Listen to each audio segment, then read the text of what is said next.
नमस्कार, प्रदेश के number 1 news channel news 18 Rajasthan पर स्वागत आप सभी का। मैं हूं आपके साथ हेमंत कुमार और आप देख रहे हैं अपना पसंदीदा बुलेटिन मारो राजस्थान। दिन भर की बड़ी खबरों को आपको दिखाएंगे, लेकिन सबसे पहले शुरुआत इस वक्त की सबसे बड़ी खबर के साथ। राजधानी जयपुर से बड़ी खबर, जहां पर एसीबी ने बड़ी कार्रवाई की है। भ्रष्टाचार निरोधक ब्यूरो की बड़ी कार्रवाई राजस्थान विद्युत प्रसारण निगम में की गई है। बड़ी खबर इस वक्त की, उदयपुर और जयपुर में एसीबी ने कार्रवाई की है। 2 एक्सीएन, एक एएन और एक ठेकेदार को भ्रष्टाचार निरोधक ब्यूरो ने ट्रैप किया है। ट्रांसफर करने की एवज में रिश्वत की मांग की थी। 1.25 लाख रुपए, 1,25,000 की रिश्वत मांगी थी और भ्रष्टाचार निरोधक ब्यूरो को जब शिकायत मिली, इसका सत्यापन किया गया। आखिरकार कार्रवाई की गई है। भ्रष्टाचारी एक्सीएन और जेएन अब ट्रैप हुए हैं। बड़ी खबर है इस वक्त की, 2 एक्सीएन और एक एएन ट्रैप हुआ है। सबसे बड़ी जानकारी राजधानी जयपुर से इस वक्त की सबसे बड़ी खबर है। भ्रष्टाचार निरोधक ब्यूरो की ओर से यह बड़ी कार्रवाई की गई है। ट्रांसफर के एवज में 1,25,000 रुपए की रिश्वत मांगी गई थी। 2 एक्सीएन, एक एएन को गिरफ्तार किया गया, रंगे हाथों दबोचा गया। एसीबी ने बड़ी कार्रवाई की। एक ठेकेदार को भी ट्रैप किया गया है। ठेकेदार भी रिश्वत की इस काली कमाई में अपनी भागीदारी निभा रहा था। ऐसे में तीनों को दबोच लिया गया, जिसमें से 2 एक्सीएन है, एक एएन है, एक ठेकेदार है। कुल मिलाकर के 4 गिरफ्तारी एक साथ की गई है। ज्यादा जानकारी के साथ विष्णु शर्मा सहयोगी जयपुर से हमारे साथ फोन लाइन पर है। विष्णु, बड़ी कार्रवाई है एसीबी की, क्या जानकारी? देखिए, राजधानी जयपुर में एसीबी के अलावा एक ठेकेदार को गिरफ्तार किया है, जिनकी 1.25 लाख रुपए की रिश्वत ये प्रकरण से जुड़ा हुआ है। और अब तक की जानकारी में ये सामने आया कि राजस्थान विद्युत प्रसारण निगम के जो एएन से जो प्रमोट हुए थे, एक अफसर है जो कि एक्शन बने थे, जिनन जैन, उनके पोस्टिंग को बहाल रखने के लिए, उनकी पोस्टिंग को उदयपुर में रखने के एवज में, यानी उदयपुर पोस्टिंग रखने के एवज में ये रिश्वत की रकम मांगी गई थी। और इसी पूरे मामले में दलाल कल्पना व्यास की मध्यस्थता यानी मार्फत ये रिश्वत की रकम मांगी गई थी, जिसमें और डायरेक्टर ऑपरेशन कुंज बिहारी गुप्ता को एसीबी ने गिरफ्तार किया है। और इस वक्त एसीबी कार्रवाई जयपुर में विद्युत भवन और उसके अलावा उदयपुर में उनके आवास पर चल रही है। जी बिल्कुल। ये कितने लोग इसमें इन्वॉल्व थे, क्योंकि एक ठेकेदार की भी गिरफ्तारी हुई है, 2 बड़े अधिकारी, एक एएन भी है। देखिए, अब तक की जानकारी में जो 2-3 नाम सामने आए, उनमें पता अभी है ना कि 2 एक्सीएन इस पूरे मामले में, 4 लोगों को एसीबी ने ट्रैप किया, जिनमें एक ठेकेदार है, 2 एक्सीएन है और उसके अलावा एक एएन इसमें शामिल है। लेकिन जो नाम सामने है उसमें ये कि जो दलाल है कल्पना व्यास, उसके मार्फत आरवीपीएनएल के जो डायरेक्टर ऑपरेशन थे कुंज बिहारी गुप्ता, वो इस रिश्वत को ले रहे थे।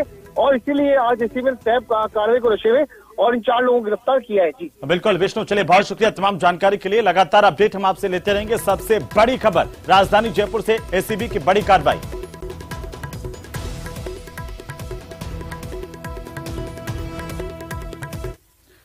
तो चलिए आगे बढ़ेंगे और अब बात कोटा में कांग्रेस के संवाद की। कांग्रेस का मिशन 2023 कोटा के एक निजी रिसोर्ट में कांग्रेस के हाथ से हाथ जोड़ो अभियान के तहत संवाद कार्यक्रम का आयोजन किया गया, जिसमें कांग्रेस के प्रदेश प्रभारी सुखजिंदर सिंह रंधावा और प्रदेश कांग्रेस कमेटी के अध्यक्ष गोविंद सिंह डोटासरा शरीक हुए। इस दौरान यूडीएच मंत्री शांति धारीवाल, खनन मंत्री प्रमोद जैन भाया समेत कोटा संभाग से बड़ी संख्या में नेता, पदाधिकारी, कार्यकर्ताओं की मौजूदगी भी संवाद कार्यक्रम में रही। कार्यक्रम के दौरान प्रदेश प्रभारी और पीसीसी अध्यक्ष ने सभी कार्यकर्ताओं, पदाधिकारियों, नेताओं को एकजुटता की सलाह दी है। रंधावा ने कहा कि राहुल गांधी की हाथ से हाथ जोड़ो अभियान के दौरान श्रीनगर में लोगों में जबरदस्त जोश देखने को मिला और कोटा आकर उन्हें बिल्कुल अपनापन महसूस हो रहा है। कोटा संभाग का कार्यक्रम था, उसमें सभी लीडर और कार्यकर्ता आए हैं। उनको हाथ से हाथ जोड़ो के लिए हमारा जो ऑल इंडिया कांग्रेस कमेटी ने हमें गाइडलाइन दी है, उनके ऊपर पूरी चर्चा और एक आदमी का हमने विचार विमर्श किया है। तो लोगों में उत्साह भी है और ऐसी बात भी आई है कि जो है कि लंबा भी होना चाहिए।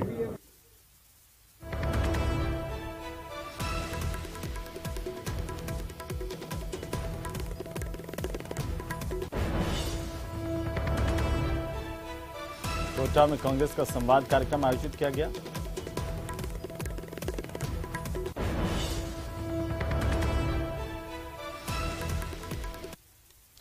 चलिए आगे बढ़ेंगे। भाजपा खेमे से बड़ी जानकारी आपको बता दें कि भाजपा में मुख्यमंत्री के चेहरे को लेकर के छिड़ी बहस के बीच प्रदेशाध्यक्ष सतीश पूनिया का बयान सामने आया है।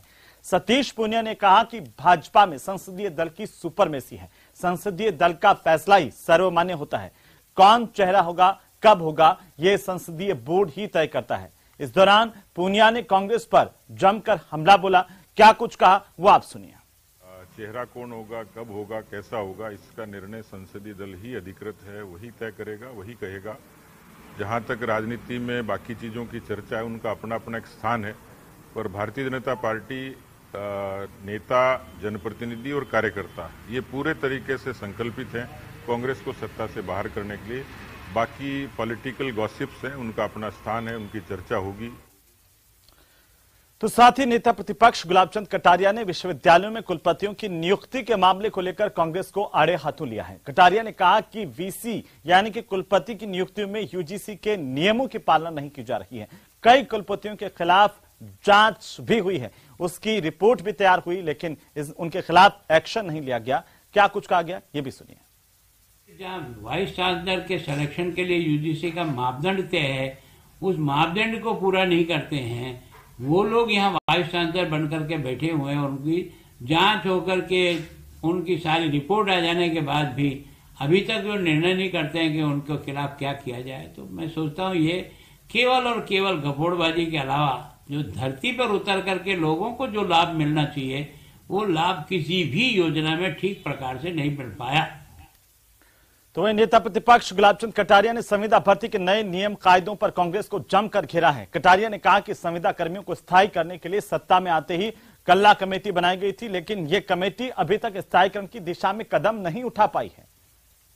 घोषणा की संविदा टीचर के बारे में आपने की, संविदा टीचर में कल्ला जी का आपने कमेटी बना दी, कल्ला जी की कमेटी निर्णय नहीं कर सकी, और अभी आपने एक तरह से उन जो अंग्रेजी विद्यालय हैं उनके 10,000 के लिए सिलेक्शन के लिए आपने निकाला है, और अभी आपने ये जो संविदा के लोग हैं उनके लिए आपने नए नियम बनाए हैं। उस नियम में जिस प्रकार की लाइनें डाल दी है वो बच्चा। और अब बात आपनू बजट के 3 मंत्रों की, क्योंकि 10 फरवरी को गहलोत सरकार बजट पेश करने जा रही है और उससे पहले उसकी तस्वीर जनता को दिखाने भी शुरू कर दी है। इस बार बजट में बचत राहत बढ़त पर फोकस होगा। सोशल मीडिया अकाउंट पर स्लोगन शेयर करने के बाद जयपुर शहर समेत प्रदेश में बड़े बड़े बैनर होर्डिंग्स बड़े चौराहों पर लगाकर सरकार ने मैसेज दिया है कि 10 फरवरी को आ रहा राजस्थान बजट 2023 बचत राहत बढ़त। साथ में मुख्यमंत्री अशोक गहलोत की मुस्कुराते हुए तस्वीर है। बजट से पहले की ये झलकियां साफ इशारा करती हैं कि गहलोत इस बार अपने तीसरे कार्यकाल के आखिरी बजट में कांग्रेस सरकार को रिपीट करने के इरादे से लोक लुभावन बजट पेश करने जा रहे हैं।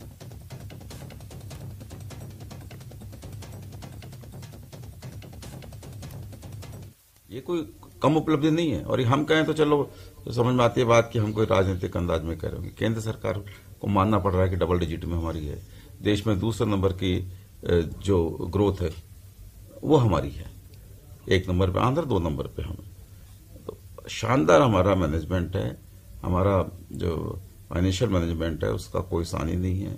हमारे जो राहत के काम हमने किए हैं, जो विकास के काम किए हैं, जो सामाजिक सरोकारों को निभाया है, तो इन सब को देखते हुए जो करता है उससे अपेक्षाएं ज्यादा होती हैं। मुख्यमंत्री अशोक गहलोत अपने इस कार्यकाल का अंतिम बजट पेश करने जा रहे हैं। अमूमन होता यह है कि बजट में होने वाली घोषणाओं का प्रचार प्रसार करके राजनीतिक पार्टियां उसका लाभ लेने की कोशिश करती है, लेकिन पहली बार ऐसा देखा जा रहा है कि बजट से पहले उसकी ब्रांडिंग की जा रही है। ये जो तस्वीरें आप देख पा रहे हैं फ्लैक्सेस और बैनर के जरिए बचत राहत बढ़त, 10 फरवरी को आ रहा है राजस्थान बजट 2023। इस तरह के फ्लैक्सेस और बैनर शहर के प्रमुख चौराहों पर लगे हुए आपको नजर आ जाएंगे, और जयपुर ही नहीं बड़े शहरों में भी इस तरह के फ्लैक्स और बैनर के जरिए ये बताने की कोशिश की जा रही है कि ये जो बजट है ये किस तरह का होगा।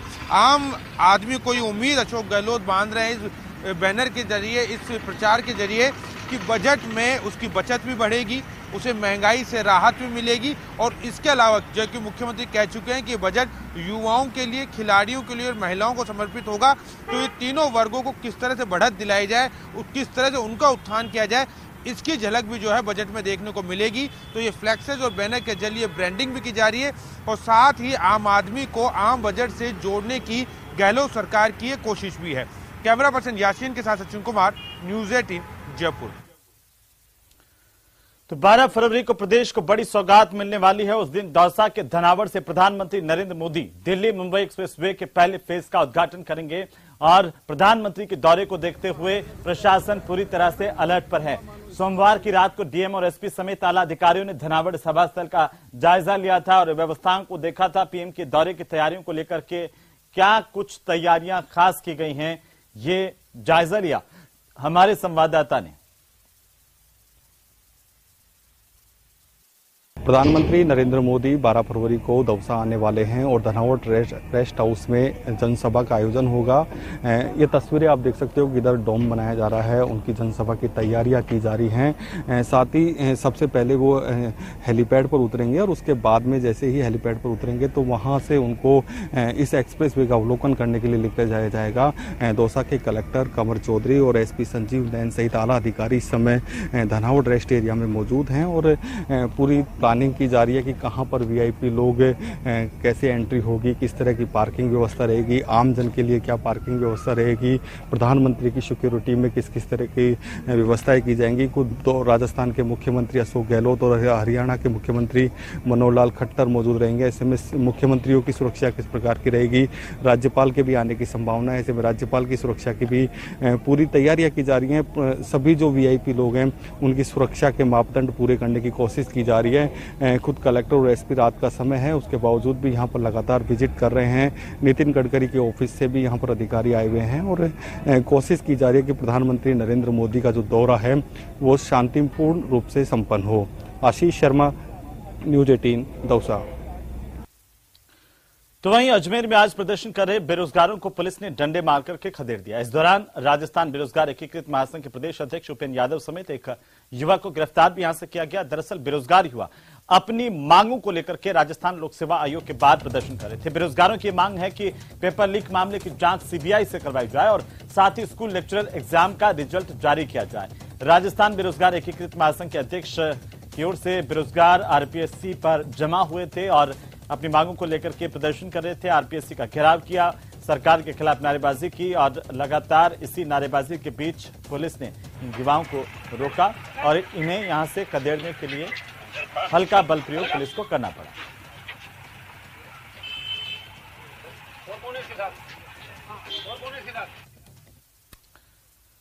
तो वहीं बयान से नहीं बनी बात। जी हां, इमरजेंसी में आने वाले मरीजों के इलाज का खर्च सरकार की ओर से उठाने वाले चिकित्सा मंत्री के बयान के बावजूद राइट टू हेल्थ बिल का विरोध अभी भी जारी है निजी डॉक्टर्स की तरफ से। जयपुर मेडिकल एसोसिएशन के सचिव डॉक्टर अनुराग शर्मा ने चिकित्सा मंत्री के बयान का स्वागत तो किया, लेकिन दूसरे मुद्दों पर स्पष्टीकरण की मांग भी कर दी। डॉक्टर शर्मा ने कहा कि सरकार को इमरजेंसी में इलाज की परिभाषा तय करनी चाहिए। उन्होंने कहा कि हर अस्पताल और हर डॉक्टर सभी तरह की इमरजेंसी को डील नहीं कर सकते। उन्होंने जिला स्तर पर प्राधिकरण बनाने पर भी ऐतराज जताया है। इमरजेंसी जो शब्द है ये अपने आप में बहुत कॉम्प्लिकेटिंग शब्द होता है। इमरजेंसी शब्द को डिफाइन करना चाहिए कि किस प्रकार की इमरजेंसी, पहली बात। दूसरा ये कि क्या हर प्रकार की इमरजेंसी हर डॉक्टर डील कर सकता है, तो उसके लिए भी डेजिग्नेशन होना चाहिए कि किस हॉस्पिटल में किस तरह का प्रावधान के साथ वो जाए। हर डॉक्टर, हर अस्पताल हर तरह की इमरजेंसी को डील करने में सक्षम नहीं होता है। उसको डील करने के लिए अगर उसको बाध्य किया गया तो हो सकता है उसमें चिकित्सक वर्ग और चिकित्सा देने वाले जो चिकित्सा प्रदाता है उसका और जो मरीज वहां पहुंचा है उसका, दोनों का नुकसान हो। तो ये भी डेजिग्नेशन डिफाइन होनी चाहिए। इमरजेंसी क्या है, इमरजेंसी को डील कौन कर सकता है, कौन सक्षम है, ये डेजिग्नेशन होना चाहिए। तीसरा, पुनर्भरण की व्यवस्था होनी चाहिए, कब और कौन करेगा।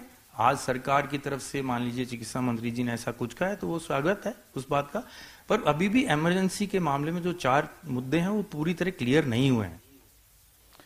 तो खबरें अभी और भी है, लेकिन फिलहाल वक्त एक छोटे से ब्रेक का। ब्रेक के उस पार हम आपको दिखाएंगे कि आखिरकार राजू के हत्यारे कहां हैं।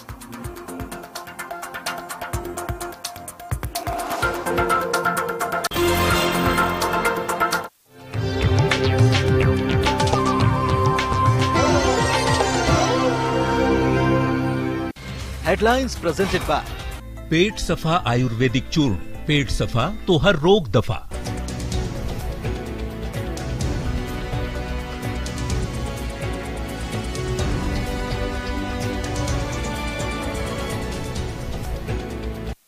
हेडलाइंस प्रेजेंटेड बाय पेट सफा आयुर्वेदिक चूर्ण, पेट सफा तो हर रोग दफा। 23 की तैयारी कौन किस पर भारी, कांग्रेस का दावा बदलेगा रिवाज, गुटबाजी पड़ेगी बीजेपी को भारी, बीजेपी का संकल्प उखाड़ फेंकेंगे सत्ता। 23 की लड़ाई एकजुटता याद आई, प्रदेश के सबसे बड़े सवाल पर मेरे साथ देखिए आज रात 7:56 पर प्राइम डिबेट।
तो चलिए ब्रेक के बाद एक बार फिर से आपका स्वागत। कई घंटों की समझाइश के बाद राजू परमार के शव का आखिरकार पोस्टमार्टम किया गया, लेकिन अभी भी आरोपी पुलिस की गिरफ्त से बाहर हैं। सवाल इस बात को लेकर के कि आखिरकार उदयपुर में हिंदू कार्यकर्ता की हत्या किसने की। इस मामले को लेकर बीजेपी ने अब सवाल भी खड़े किए हैं। ये खास रिपोर्ट देखिए। हत्या, बवाल और सवाल, हत्यारे कब होंगे गिरफ्तार? उदयपुर को लगी किसकी नजर? कौन है राजू का गुनहगार?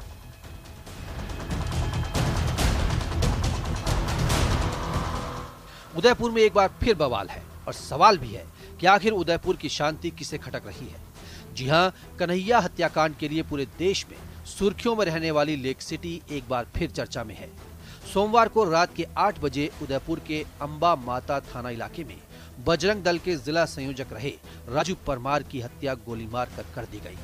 जानकारी के मुताबिक 2 बदमाशों ने राजू को दुकान के बाहर बुलाकर सिर में गोली मार दी। लोग उसे नजदीक के हॉस्पिटल में ले गए, जहां डॉक्टरों ने राजू को मृत घोषित कर दिया। इस घटना के बाद वीएचपी के कार्यकर्ताओं और परिजनों ने जमकर हंगामा किया।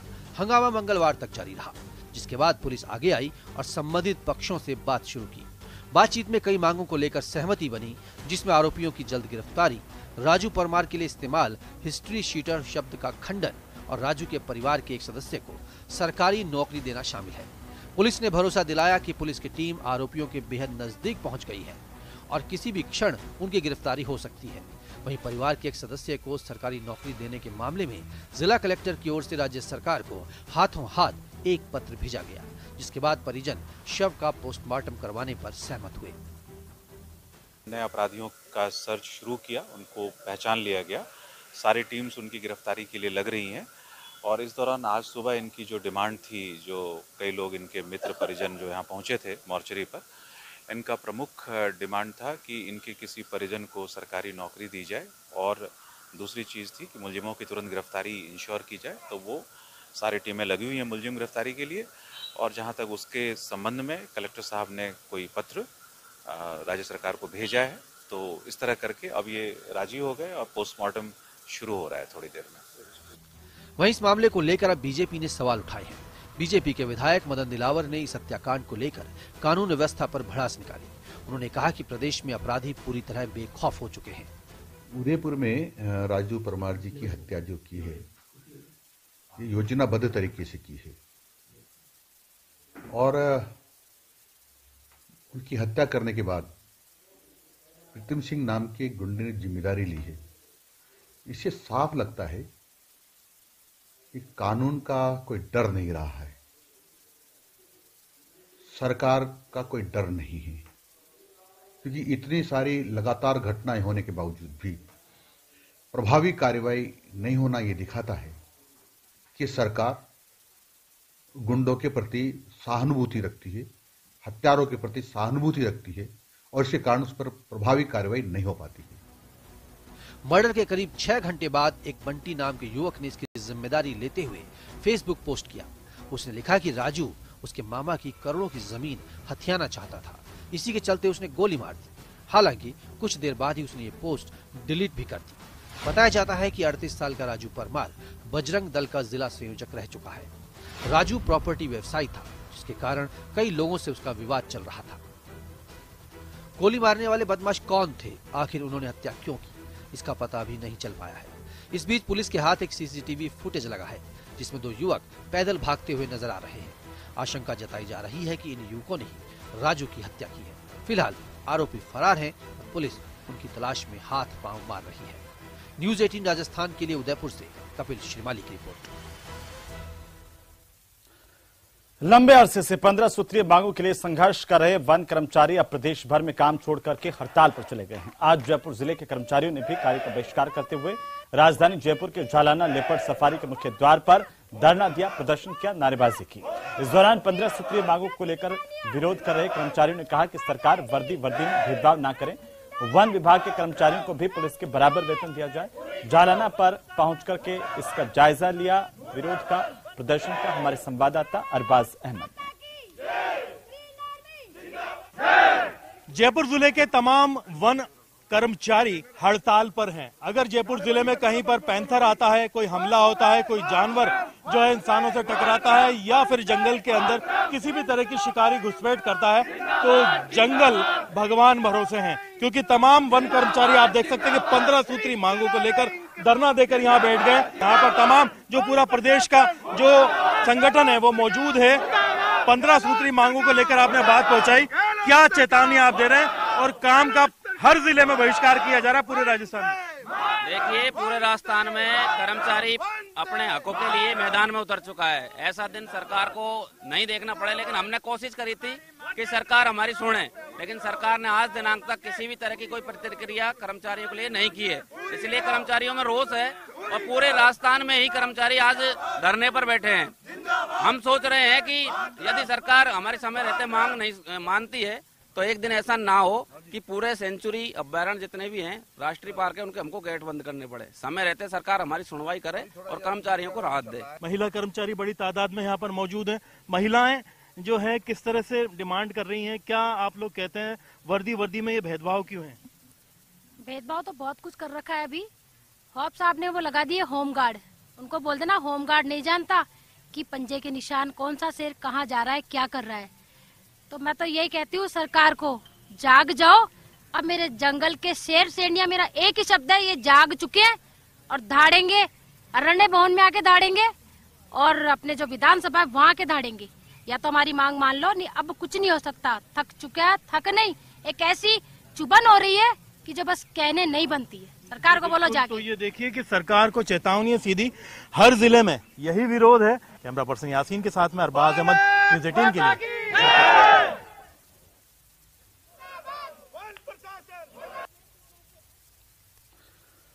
तो चलिए आगे बढ़ेंगे। चित्तौड़गढ़ जिले के निम्बाहेड़ा उपखंड में हुए विकास उर्फ बंटी आंजना की फायरिंग के बाद हत्या के मामले को लेकर सहकारिता मंत्री उदयलाल आंजना का बयान सामने आया है। उन्होंने कहा कि इस हत्याकांड में मेरा भतीजा जेल में है, उसके साथ मारपीट कर उसका वीडियो वायरल किया गया था। वो गांव छोड़कर के चला गया था, बाद में मृतक के साथ मारपीट हुई और उसकी मौत हो गई। इसके बाद से वो जेल में है। उन्होंने कहा कि इस मामले में भाजपा ओछी राजनीति कर रही है। भाजपा विक्रम आंजना के युवा नेतृत्व से डरी हुई है। मंत्री आंजना ने स्पष्ट किया कि एकलव्य ज्ञान केंद्र के उद्घाटन के दौरान आयोजित कार्यक्रम को वे संबोधित कर रहे थे। गांव के युवाओं की आगे बढ़ने की इच्छा। मेरा भतीजा जेल के अंदर बंद है और निसंदेह बंद इसलिए है कि उसको जो आज मृतक है बंटी, इन सब लोगों ने मिलकर के घर के बाहर बहुत बुरी तरह से पीटा था और कपड़े उतार के उसको जमीन पे घसीटा और उसका वीडियो वायरल करके डाल दिया कि उदयलाल जी का भतीजा इसका इलाज कर दो, तो गाँव में कोई बोलेगा नहीं हमारे खिलाफ। तो वहीं धौलपुर डिस्कॉम के अधीक्षण अभियंता वीएस गुप्ता ने विधायक गिरिराज मलिंगा पर फोन पर धमकी देने के आरोप लगाए हैं। इसे लेकर के अपने विभाग के उच्चाधिकारियों को पत्र लिखने के साथ जिला कलेक्टर को भी उन्होंने पत्र लिखा और शिकायत की। धमकी देने के मामले को लेकर विधायक गिरिराज मलिंगा से जब बात की गई तो उन्होंने इसका खंडन किया। विधायक ने बताया कि जनता के कामों के लिए किसी भी विभाग में किसी भी अधिकारी को फोन कभी भी कर सकते हैं। डिस्कॉम के एसी को जो फोन किया था वो भी काम से जुड़ा था। सबसे पहले मेरी जो मांग है, पहले नंबर इसकी जांच होनी चाहिए और जांच करके ना वो जांच फिर हमारे सामने अवगत कराई है हमें और फिर उसकी जो पूछी जाए कि इतने लोगों की क्यों करी, जो 50 और 25 और 10 का जो क्या खेले और 100% का, इसकी वो आए कि नहीं सफाई देवे पहले नंबर।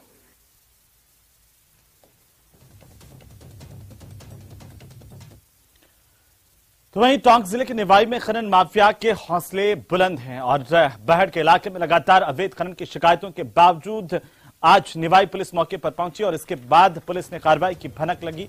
जैसे ही माफिया को तो माफिया अवैध विस्फोटक सामग्री लेकर मौके से फरार हो गए। कार्रवाई के लिए पहुंची पुलिस को मौके पर सिर्फ विस्फोट में काम आने वाले वायर मिले।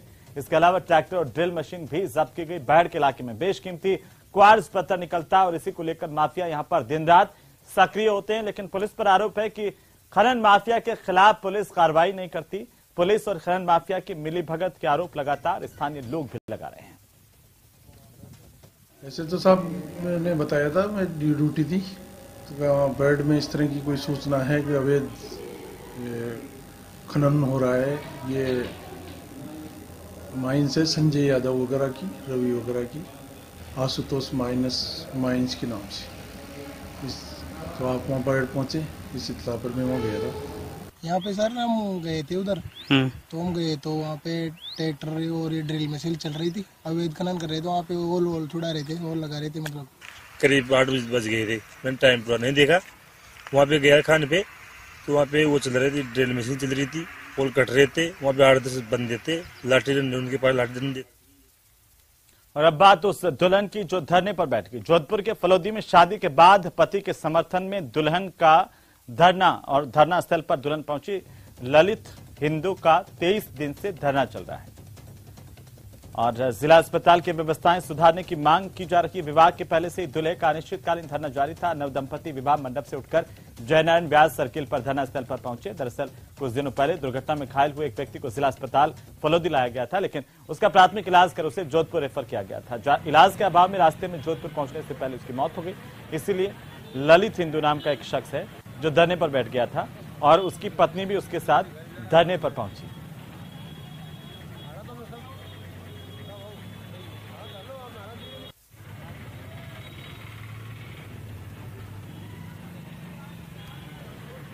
आज धरने का 23वां दिन है। जब तक न्याय नहीं मिल जाता, जब तक मांगे पूरी नहीं हो जाती है, धरना जारी रहेगा और मेरा पूरी तरह मेरे पति को समर्थन है और मैं हमेशा इनका साथ। प्रमुख मांगे हैं तो जिला अस्पताल को प्रवृत्ति प्रवाह से चालू किया जाए, जिला अस्पताल की नींव जल्द से जल्द रखी जाए और पीड़ित परिवार को उचित मुआवजा दिया जाए।